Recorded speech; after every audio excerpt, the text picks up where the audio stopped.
L विश्वविद्यालय की बाइनकी दुर्लभ पुस्तक और पांडुलिपि पुस्तकालय में रखी है। 240 पृष्ठ की वो एकमात्र प्रति, जिसे हाल ही में कार्बन तिथि 1420 के आसपास आंका गया है।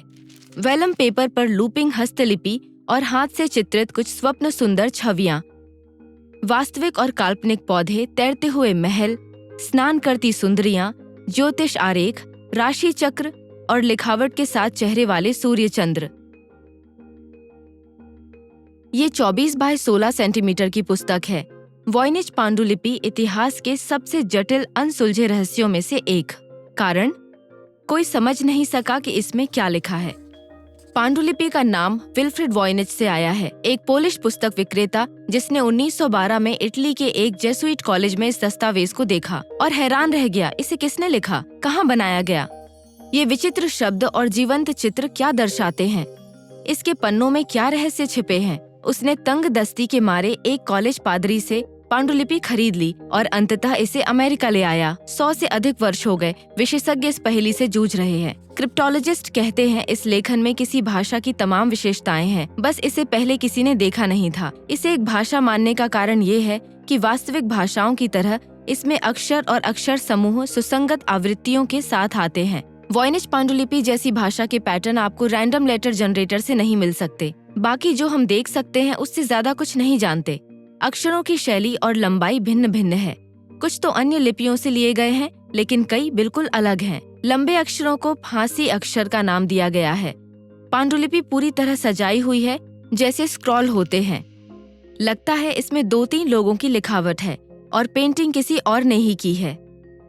पिछले कुछ वर्षों में पांडुलिपि के बारे में 3 मुख्य मत सामने आए हैं। पहला कि ये सिफर में लिखी गई है, यानी गोपनीय अर्थ छिपाने के लिए बना एक गुप्त कोड।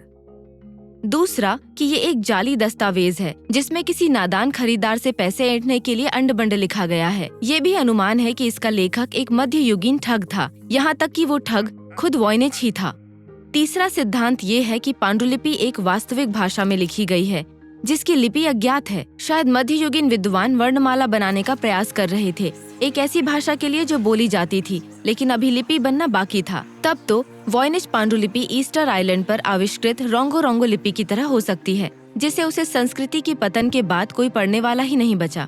वॉयनिच पांडुलिपि अब तक कोई नहीं पढ़ सका, लेकिन लोग अटकलें लगाए जा रहे हैं कि क्या लिखा होगा।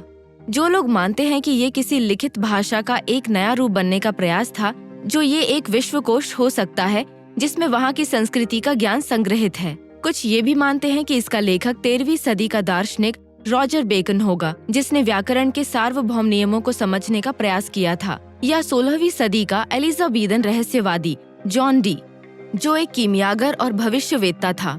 कुछ ये भी कहते हैं कि इसे किसी इतालवी चुड़ैलों की मंडली ने लिखा था, या फिर मार्शियंस ने। 100 वर्ष अटकलें लगाने के बाद वैज्ञानिकों ने हाल ही में इसके रहस्य पर थोड़ा प्रकाश डाला है। पहली सफलता थी कार्बन डेटिंग। समकालीन इतिहासकारों ने पांडुलिपि की उत्पत्ति का पता लगाया है कि रोम और प्राग से होती हुई 1612 के आसपास ये संभवतः होली रोमन सम्राट रुडोल्फ द्वितीय के पास आई, जिसने इसे अपने चिकित्सक याकोबस सिनापियस को दिया था। इन ऐतिहासिक सफलताओं के अलावा भाषा विज्ञान शोधकर्ताओं ने हाल ही में पांडुलिपि के कुछ शब्दों के काम चलाऊ अर्थ सुझाए हैं। क्या इन 7 तारों के बगल में लिखे अक्षरों से टॉरन लिखा गया है?